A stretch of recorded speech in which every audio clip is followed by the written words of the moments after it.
Desde lejos, Germán Valdés Tintán siempre pareció invencible. El comediante que hacía reír a todo México, el rey del estilo pachuco, el hombre que convertía cualquier escenario en un carnaval de música, baile y rebeldía. Pero detrás de aquella figura explosiva, detrás del sombrero inclinado y del traje impecable, existía un ser profundamente marcado por silencios, culpas y heridas que casi nadie conoció. Tintán no nació en un hogar común, creció entre dos mundos, Ciudad Juárez y El Paso. Un niño que cruzaba la frontera como quien cruza un espejo, sin saber nunca a cuál lado pertenecía realmente. Esa sensación de no ser de aquí ni de allá lo acompañaría toda su vida. Cuando México lo convirtió en leyenda, él llevaba dentro un miedo que jamás confesó del todo. El miedo a perderse en el personaje que él mismo creó. Cada noche, cuando las luces del set se apagaban, Germán dejaba de ser Tintán, y ese vacío lo enfrentaba a su soledad más profunda. En la cúspide de su éxito, la vida le arrebató a su primera esposa, y él cayó en un abismo del que nunca regresó del todo. Su salud comenzó a quebrarse, su carrera a tambalear, y el público, sin quererlo, lo empujó a interpretar una versión de sí mismo que ya no podía sostener. En sus últimos años, habló cada vez menos, pero guardó más. Cartas sin enviar, diarios incompletos, amores silenciosos y discusiones que jamás se cerraron. Esta es la historia del hombre detrás del mito, del artista que hizo reír a millones, pero que cargó un dolor que casi nadie vio, y del secreto que, antes de morir, dejó suspendido entre la nostalgia, el arrepentimiento y la verdad. Mucho antes de que México lo llamara Tintán, Germán Valdés fue simplemente un niño que vivía entre dos realidades que no se tocaban. Ciudad Juárez a un lado, El Paso al otro. Dos mundos separados por un puente, pero divididos por una sensación que para él era más profunda que cualquier frontera física. Desde pequeño, Germán cruzaba ese límite como quien cruza una línea invisible que marca y confunde. En México era el niño que hablaba como gringo. En Estados Unidos, el mexicano del acento raro. Y en esa mezcla de idiomas, de miradas desconfiadas y risas que no siempre comprendía, comenzó a formarse una identidad que más tarde se convertiría en su sello artístico. En las calles polvorientas de Juárez, Germán observaba a los pachucos, jóvenes de trajes amplios, cadenas brillantes y una actitud desafiante ante la vida. Para muchos, eran solo rebeldes peligrosos. Para él, representaban algo distinto.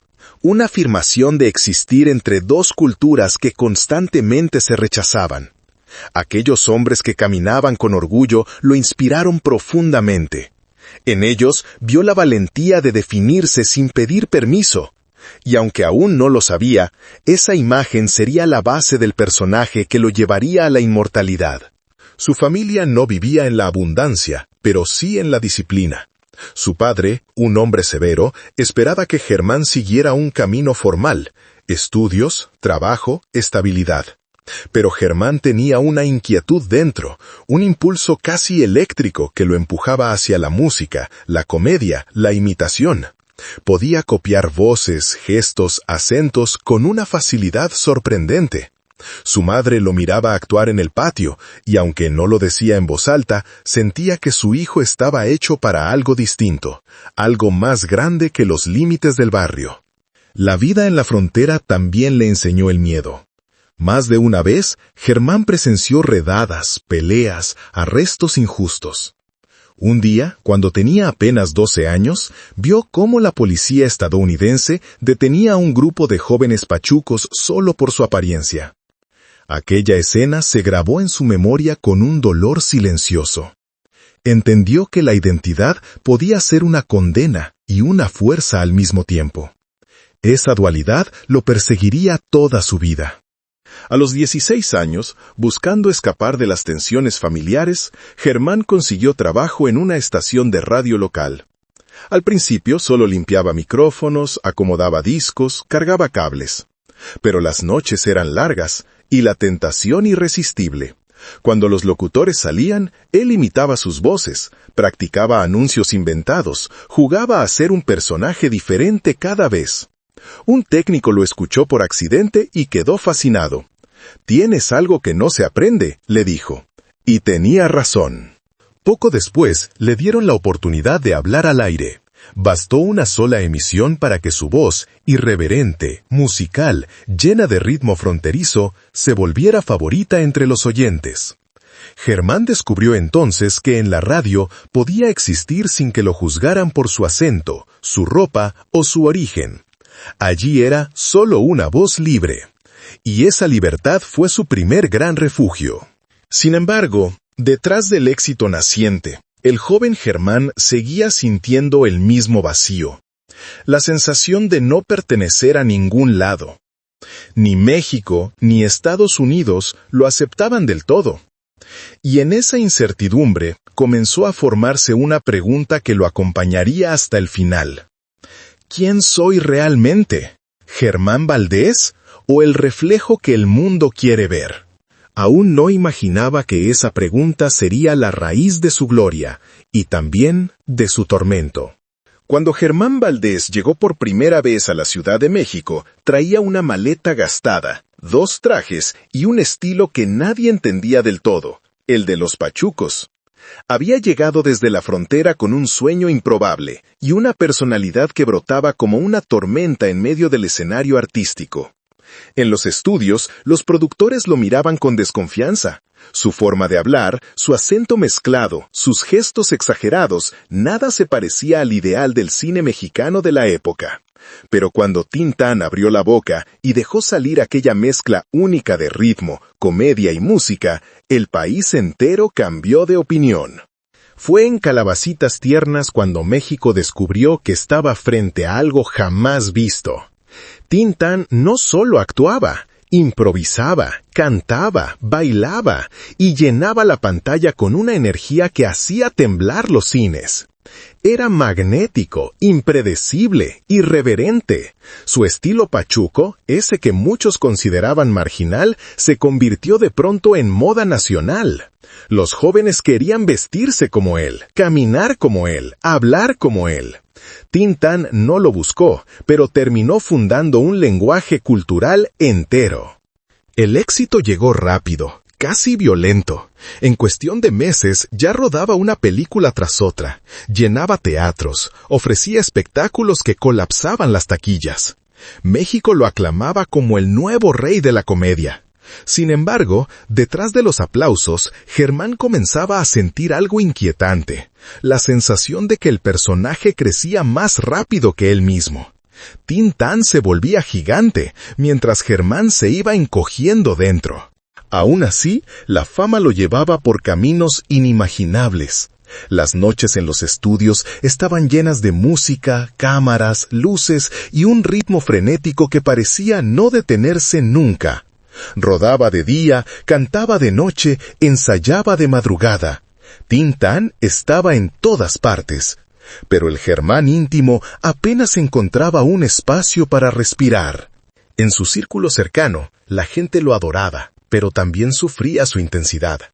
Tenía un corazón enorme y generoso, pero también una melancolía que aparecía de golpe, sin aviso. A veces, en el camerino, después de una escena brillante, se quedaba en silencio mirando el espejo, como si tratara de reconocer quién era. Los técnicos lo veían y callaban. Era su manera de volver a ser él mismo, aunque fuese solo por unos segundos. La fama también le trajo enemigos.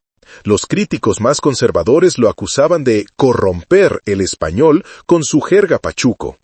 Algunos sectores de la sociedad lo señalaban como un mal ejemplo para los jóvenes. Lo que para muchos era libertad, para otros era una amenaza. Hubo incluso intentos de censura. Pero Germán no cedía. Su arte era una declaración de identidad, un abrazo a quienes vivían en los márgenes culturales. Él sabía que no representaba solo a un personaje, sino a una generación entera.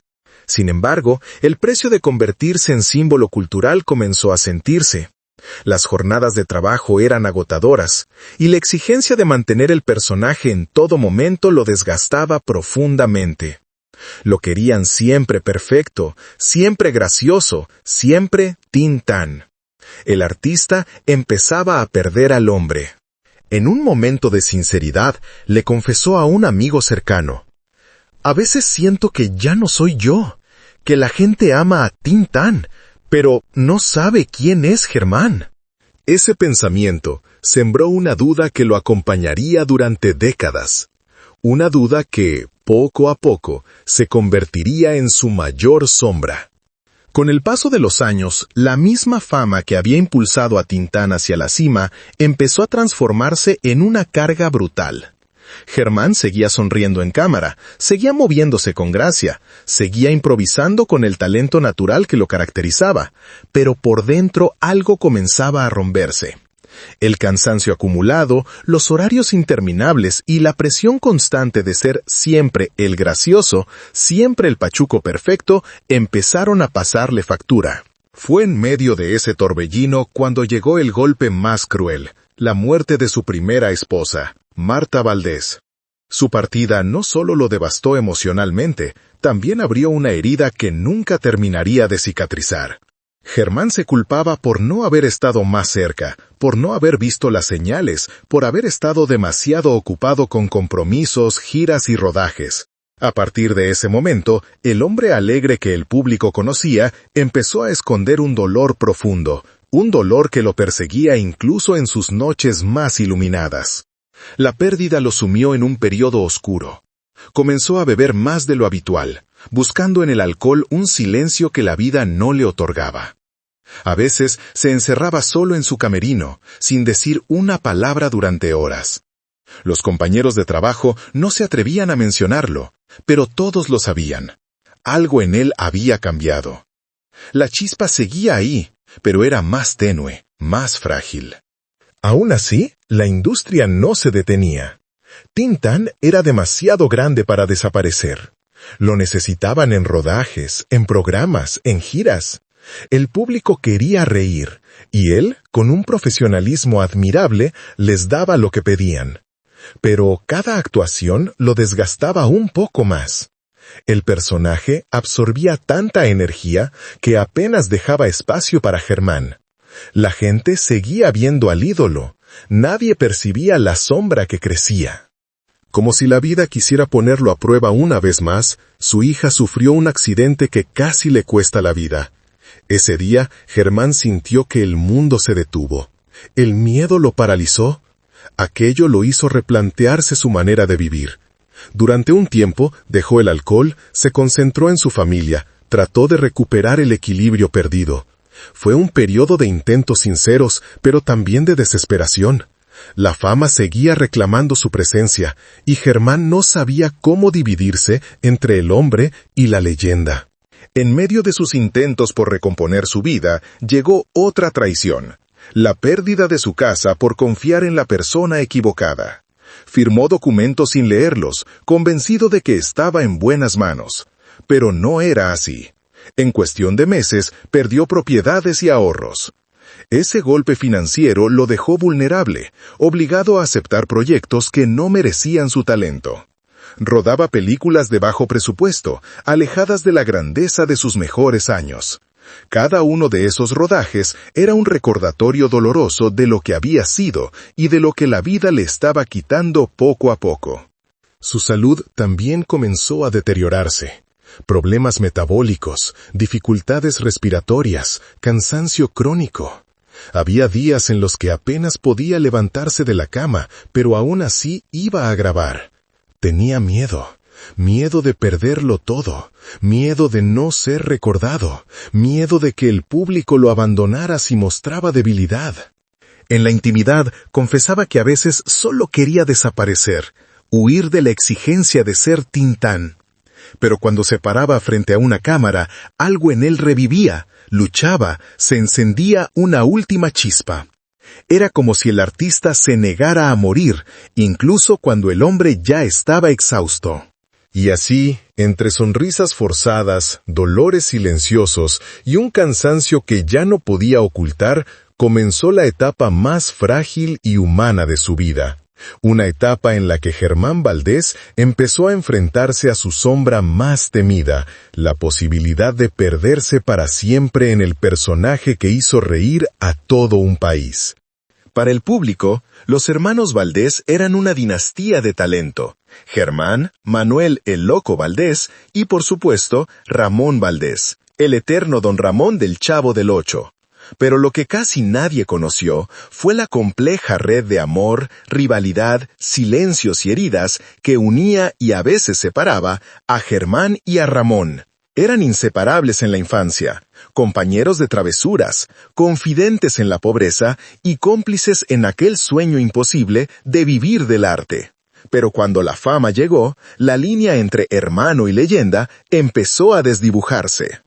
En los primeros años de su éxito, Germán se convirtió en una especie de guía para Ramón, quien admiraba profundamente la facilidad con la que su hermano dominaba el escenario. Germán le abrió puertas, lo recomendó, lo llevó consigo a sets donde Ramón aprendía no solo a actuar, sino a sobrevivir en el mundo del espectáculo. Para Germán, verlo crecer era un orgullo. Pero poco a poco, aquella admiración se mezcló con la incomodidad inevitable de ser comparados. Aunque se querían sinceramente, la sombra de Tintán era enorme. Cuando Ramón intentaba abrirse camino, muchos productores lo recordaban como el hermano de Germán Vallés, sin verlo por su propio talento. Y aunque Germán nunca buscó opacarlo, a veces sin querer lo hacía. Era inevitable, la grandeza de uno pesaba sobre el otro. El punto de quiebre llegó una noche que ambos siempre desearon olvidar. Ramón había perdido un papel importante, un papel que él sentía que podía cambiarle la vida. Había trabajado meses preparándolo. Cuando recibió la noticia de que el personaje se lo darían a un actor menor, la frustración lo consumió. Esa misma noche, Germán trató de consolarlo, pero las palabras se torcieron. Ramón, golpeado por el orgullo y la impotencia, le reprochó vivir bajo su sombra. Germán, herido en lo más íntimo, le respondió con dureza. Fue una discusión breve, pero profunda, de esas que no se miden por minutos, sino por cicatrices. Años después, Germán repetiría muchas veces en silencio. Esa noche dije algo que jamás debí decirle. Nadie en su círculo cercano supo exactamente qué palabras se intercambiaron, pero todos notaron que desde ese momento una distancia fría comenzó a instalarse entre ellos.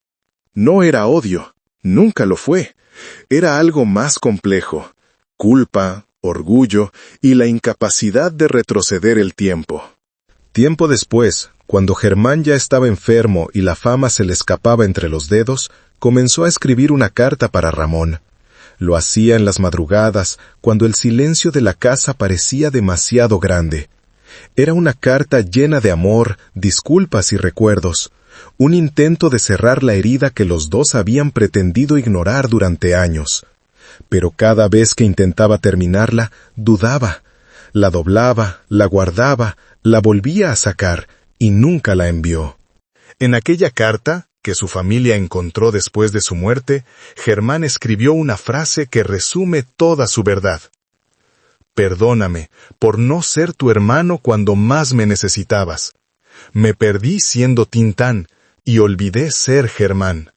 La ironía más triste es que, pese a la distancia emocional, Ramón estuvo a su lado en algunos de los momentos más difíciles, siempre que podía, siempre en silencio, sin fotos, sin cámaras. No necesitaban explicaciones para entenderse. La hermandad, aunque herida, seguía intacta en lo profundo. La vida no les dio la oportunidad de sentarse a hablar verdaderamente. Pero esa carta, aquella que nunca llegó a manos de Ramón, es quizá la confesión más humana, más frágil y más sincera que Tintán dejó atrás. Una prueba de que, detrás del mito, había un hombre que también necesitaba perdón, cariño y un regreso imposible. En los últimos años de su vida, cuando la fama ya no tenía la misma intensidad y el cuerpo comenzaba a cobrar cada exceso, Germán Valdés entró en una etapa profundamente introspectiva. Nunca dejó de ser un artista, pero el hombre detrás del personaje buscaba algo más íntimo, respuestas a preguntas que llevaba décadas ignorando. Fue en ese periodo cuando surgieron los objetos, confesiones y recuerdos que hoy forman parte del mito más triste y más humano de Tintán. Uno de ellos fue la famosa cinta perdida, un material que supuestamente se grabó durante su último día completo en un set. Según contaban los técnicos, aquella tarde Germán estaba especialmente silencioso, casi transparente. Entre toma y toma, pidió que dejaran la cámara corriendo, y habló con una sinceridad que nadie había visto antes. Habló de su infancia en la frontera, de la sensación eterna de ser un extranjero en su propia vida, de la presión de representar a un personaje que ya no le pertenecía. Algunos dicen que incluso confesó su mayor temor. No me asusta morir, me asusta que la gente recuerde a Tintán, pero se olvide de Germán. La cinta nunca apareció. Se cree que alguien la guardó o que simplemente se perdió entre cajas polvorientas del estudio. Pero esa ausencia, ese vacío, terminó convirtiéndola en un símbolo perfecto. Prueba de que, incluso al final, la verdad de Germán fue silenciada por la inmensidad de su propio mito. Otro fragmento de aquel periodo fue el secreto que confesó una sola vez en una noche de debilidad con un amigo cercano. Habían compartido unas copas y la máscara del humorista se deslizó por completo.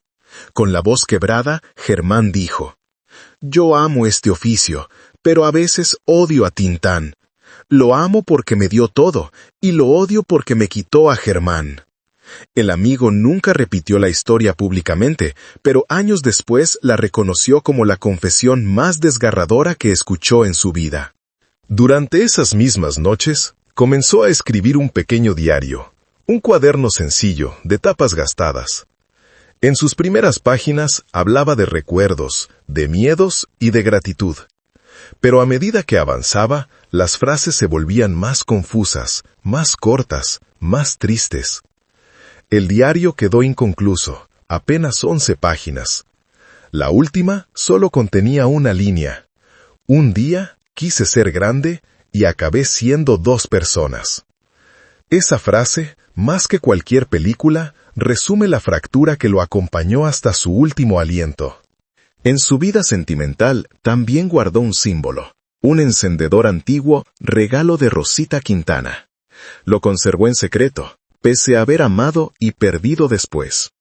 En el interior del encendedor, grabado con delicadeza, estaba el mensaje que ella le escribió décadas atrás: «Para que no olvides reír».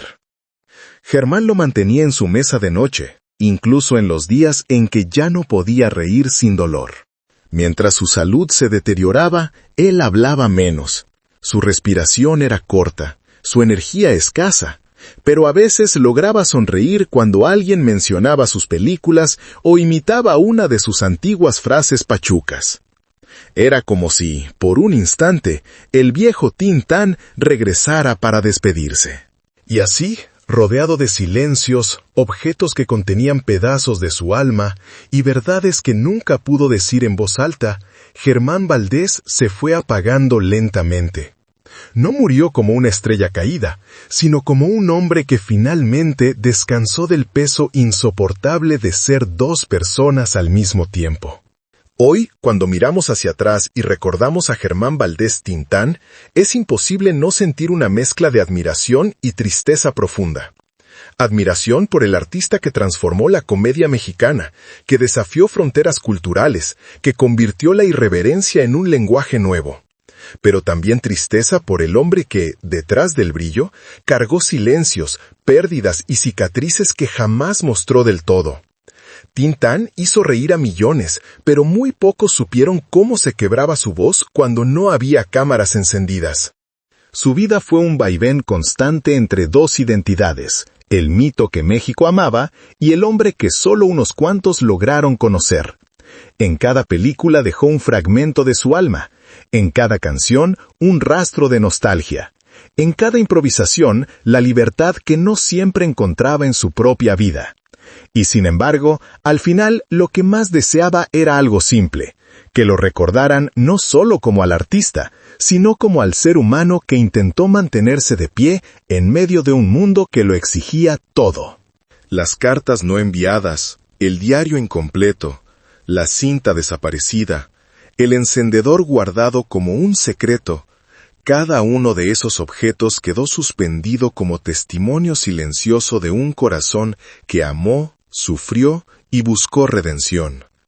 Son huellas de un camino que no fue perfecto, pero sí profundamente humano. Hoy, su legado sigue vivo, no solo en las pantallas, sino en quienes entienden que detrás de cada carcajada hay una historia. Tin Tan se fue demasiado pronto, pero dejó una verdad que nunca se borrará, que a veces, para hacer reír al mundo, uno debe aprender a cargar con sus propias sombras. Y quizás, en algún lugar donde el aplauso ya no duele, Germán por fin encontró aquello que buscó toda su vida: paz, pertenencia y la libertad de ser solo él mismo.